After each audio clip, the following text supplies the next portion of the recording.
Hello दोस्तों, CG exam के YouTube channel पर आप लोगों का एक बार फिर से स्वागत है। इस वीडियो में हम जो है मुख्य रूप से विज्ञान के प्रश्न देखेंगे जो कि प्रयोगशाला परिचारक के लिए इम्पॉर्टेंट है। तो वीडियो को शुरू से लेकर लास्ट तक देखें और यदि वीडियो अच्छा लगता है तो प्लीज़ वीडियो को लाइक किया करिए और अपने दोस्तों के साथ शेयर भी करिए और चैनल को सब्सक्राइब भी कर लीजिए। ठीक है, चलिए स्टार्ट करते हैं आज का क्वेश्चन। आज का पहला क्वेश्चन है, वर्षा की बूंदें गोलाकार होती हैं। तो वर्षा की जो बूंदें होती हैं वो गोलाकार किस लिए होती है ये बताना है आपको। गुरुत्व होता है उसमें, द्रव्य का घनत्व होता है, पृष्ठ तनाव होता है या फिर वायुमंडलीय दाब होता है। तो इसका सही आंसर क्या हो जाएगा? ऑप्शन नंबर सी, पृष्ठ तनाव के कारण जो है वर्षा की बूंदें गोलाकार होती है। ठीक है, देखते हैं अगला। नैनो द्रव्य का सर्वाधिक महत्वपूर्ण गुण होता है। इसका सही आंसर क्या हो जाएगा? ऑप्शन नंबर बी, घर्षण। नैनो द्रव्यों का जो है सबसे महत्वपूर्ण गुण क्या होता है कि उनमें घर्षण होता है। ठीक है, ऑप्शन नंबर बी। देखते हैं अगला क्वेश्चन। तेल जल के तल पर फैल जाता है क्योंकि तेल जल की अपेक्षा अधिक घना है या फिर तेल जल की अपेक्षा कम घना है, तेल का पृष्ठ तनाव पानी से अधिक है या फिर तेल का पृष्ठ तनाव पानी से कम है। इसका आंसर क्या हो जाएगा? ऑप्शन नंबर, तेल का जो पृष्ठ तनाव है वो पानी से क्या है, कम होता है, इसलिए जो है तेल जल के तल पर बढ़ जाता है। ठीक है,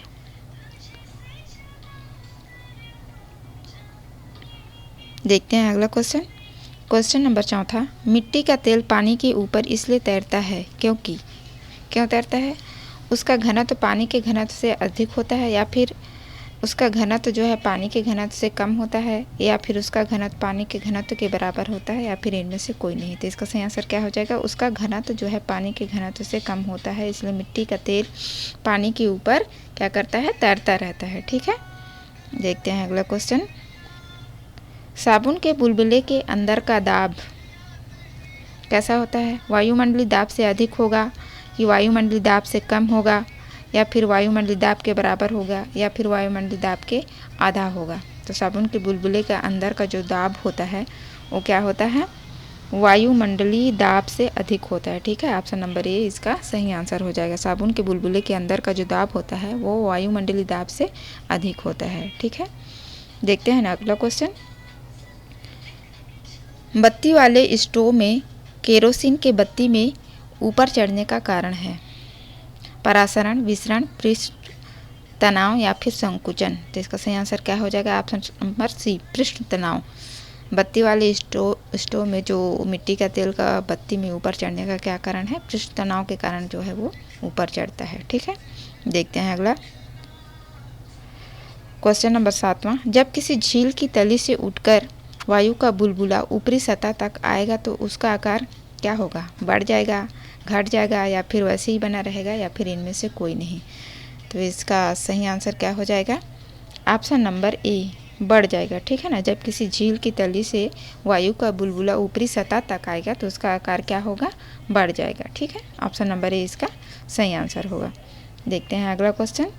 ताप बढ़ने के साथ द्रव्य की संयंत्रता क्या होती है? बढ़ती है, घटती है, अपरिवर्तित रहती है या फिर द्रव्य की प्रकृति के अनुसार घट या बढ़ सकती है? क्या होती है? ताप बढ़ने के साथ द्रव्य की जो संयंत्रता है वो घटती है। ठीक है, ऑप्शन नंबर बी इसका सही आंसर हो जाएगा। ताप बढ़ने के साथ द्रव्य की संयंत्रता क्या करती है? घटती है। ठीक, देखते हैं अगला क्वेश्चन।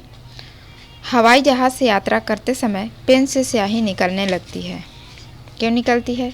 वायु दाब में कमी हो जाती है या फिर वायु दाब में वृद्धि के कारण या फिर स्याही के आयतन में वृद्धि के कारण या फिर अधिक भार के कारण।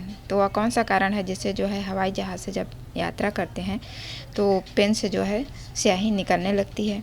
तो इसका सही आंसर क्या हो जाएगा? वायु दाब में कमी के कारण। ठीक है, ऑप्शन नंबर ए इसका सही आंसर हो जाएगा। वायु दाब में कमी के कारण जो है पेन से स्याही निकलने लगती है। देखते हैं अगला क्वेश्चन। ऑटोमोबाइल्स के हाइड्रोलिक ब्रेक किस सिद्धांत पर कार्य करता है? ऑटोमोबाइल्स में जो हाइड्रोलिक ब्रेक लगे होते हैं वो किस सिद्धांत पर कार्य करता है? ए है आर्किमिडीज के सिद्धांत पर, बी न्यूटन के गति के नियम के आधार पर, बर्नौली का सिद्धांत या फिर पास्कल के नियम के अनुसार। तो किस सिद्धांत पर कार्य करता है ये? पास्कल के नियम के अनुसार। ठीक है, ऑप्शन नंबर डी इसका सही आंसर हो जाएगा। देखते हैं अगला क्वेश्चन नंबर 11, बैरोमीटर पठन में अचानक गिरावट हो जाने से निम्नलिखित में से कौन सी एक मौसम दशा इंगित होती है? तूफानी मौसम का, प्रशांत मौसम का, शीत और शुष्क मौसम का, या फिर उष्ण और उज्ज्वल मौसम का? तो बैरोमीटर पठन में यदि अचानक तापमान में गिरावट होने लगती है तो इसका क्या मतलब होता है? मौसम जो है तूफानी होने वाला है। ठीक है, ऑप्शन नंबर ए इसका सही आंसर हो जाएगा। देखते हैं अगला क्वेश्चन। क्वेश्चन नंबर 12 है, शीतकाल में जब झील की ऊपरी सतह का पानी बर्फ में बदल जाता है फिर भी जलीय जंतु जीवित रहते हैं, क्योंकि ए है वे बर्फ में सांस ले सकते हैं, उनके अंदर काफ़ी मात्रा में ऑक्सीजन संचित रहती है, उनके शरीर का बनावट इस प्रकार की है कि वे ऑक्सीजन के बिना भी रह सकते हैं, या फिर पानी का घनत्व 4 डिग्री सेल्सियस पर सबसे अधिक होता है, जिससे बर्फ की ऊपरी सतह के नीचे पानी रहता है। तो इसमें चारों ऑप्शन में से कौन सा सही है, जिसके कारण जो है झील की ऊपरी सतह का पानी बर्फ में बदल जाता है फिर भी जो है उसमें जलीय जंतु जैसे मछली हो गया, मेढक हो गया, ये सभी जीव क्या जीवित रहते हैं। तो इसका सही आंसर क्या हो जाएगा? पानी का घनत्व जो है 4 डिग्री सेल्सियस पर अधिक होता है, जिससे बर्फ की ऊपरी सतह के नीचे पानी रहता है।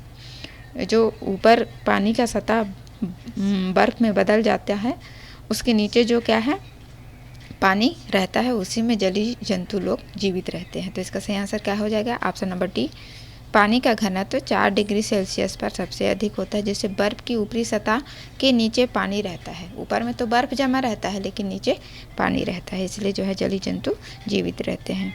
देखते हैं अगला क्वेश्चन। पानी का अपेक्षिक घनत्व सर्वाधिक निम्नलिखित ताप पर होता है? 0 डिग्री सेल्सियस पर, 4 डिग्री सेल्सियस पर, 50 डिग्री सेल्सियस पर, या फिर 100 डिग्री सेल्सियस। पानी का अपेक्षिक घनत्व सर्वाधिक किस पर होता है? Option number B 4 degree Celsius पर। ठीक है, 4 डिग्री सेल्सियस पर जो है पानी का अपेक्षिक घनत्व सर्वाधिक होता है। देखते हैं अगला क्वेश्चन। लोहे की कील पारे पर क्यों तैरती है जबकि वह पानी में डूब जाती है? लोहे के पारे से रासायनिक क्रिया की प्रवृत्ति पानी की तुलना में कम होने के कारण, या फिर लोहे का भार पानी से अधिक है तथा पारे से कम, या फिर लोहे का घनत्व तो पानी से अधिक है तथा पारे से कम, या फिर पारा पानी से भारी है इसलिए। ABCD 4 ऑप्शन दिए हुए हैं, उसमें देख के बताइए कि लोहे की कील पारे पर क्यों तैरती है जबकि वह पानी में डूब जाती है। तो इसका सही आंसर क्या हो जाएगा? ऑप्शन नंबर सी, लोहे का घनत्व पानी से अधिक है तथा पारे से कम है, इसलिए लोहे की कील पारे पर तैरती है जबकि वह पानी में डूब जाती है। ठीक है, ऑप्शन नंबर सी। देखते हैं अगला क्वेश्चन। लोहे की सुई पानी की सतह पर किस कारण से तैरती रहती है? लोहे की सुई जो है पानी की सतह पर किस कारण से तैरती रहती है? पानी के उत्प्लावन के कारण, या फिर पृष्ठ तनाव के कारण, या फिर श्यानता के कारण, या फिर गुरुत्वाकर्षण बल के कारण। तो इसका सही आंसर क्या हो जाएगा?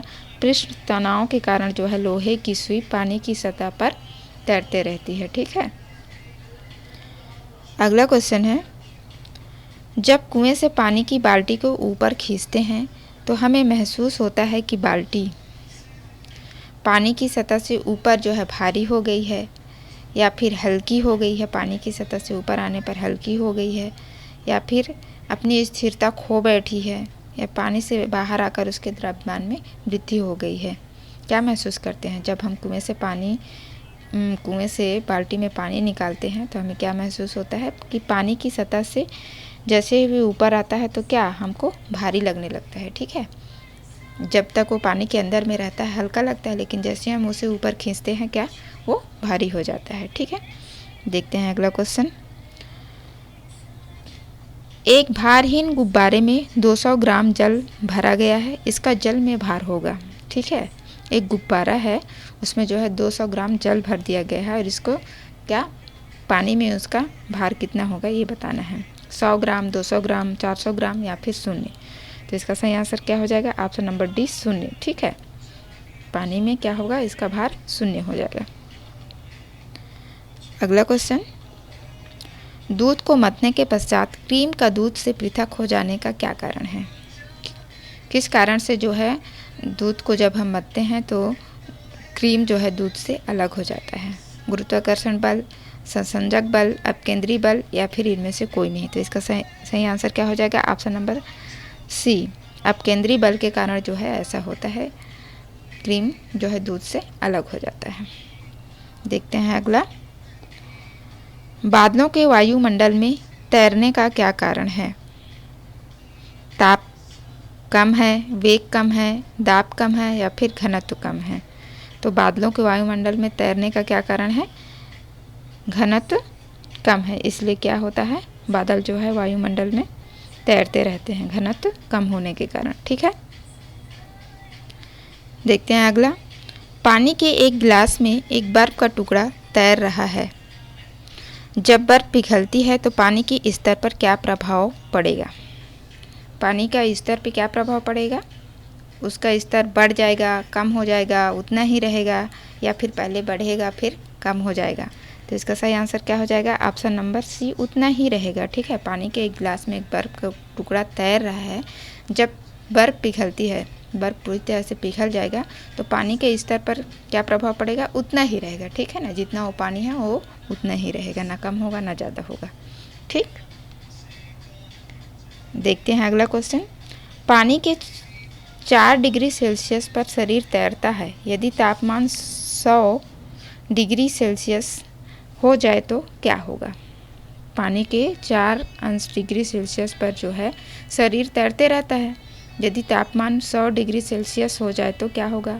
शरीर डूब जाएगा क्या, या फिर कोई परिवर्तन नहीं होगा, या फिर शरीर का कुछ भाग पानी में डूबेगा, या फिर अधिक आसानी से तैरेगा? तो इसका सही आंसर क्या हो जाएगा? ऑप्शन नंबर ए, शरीर डूब जाएगा। ठीक है, अगर पानी के तापमान में जो है इस तरह का परिवर्तन होगा, यदि वो पहले 4 डिग्री सेल्सियस था और यदि फिर वो बाद में 100 डिग्री सेल्सियस हो जाता है तो क्या होगा? शरीर पूरी तरह से डूब जाएगा। ठीक है, देखते हैं अगला, समुद्र में नदी की अपेक्षा तैरना आसान होता है, क्योंकि किस लिए जो है नदी के बजाय समुद्र में तैरना आसान होता है? वहाँ का जल नमकीन होता है, या फिर समुद्र का जल गहरा होता है, या फिर समुद्र का जल भारी होता है, या फिर वहाँ का जल हल्का होता है? इसलिए, किस लिए? तो इसका सही आंसर क्या हो जाएगा? समुद्र का जल जो है नमकीन होता है, इसलिए उसमें क्या, उत्प्लावन बल अधिक होता है, इसलिए क्या, उसमें तैरना आसान होता है। ठीक है, तो इसका सही आंसर ऑप्शन नंबर ए। जब कोई जहाज़ नदी से सागर में घुसता है तब क्या होता है? कुछ नीचे जाता है, या फिर कुछ ऊपर उठ जाता है, या उसी तल में ही बना रहता है, या फिर समुद्र की तली में डूब जाता है? तो इसका सही आंसर क्या हो जाएगा? जब कोई जहाज़ नदी से सागर में घुसता है तो कुछ नीचे जाता है। ठीक है, तो इसका सही आंसर क्या हो जाएगा? Option number A.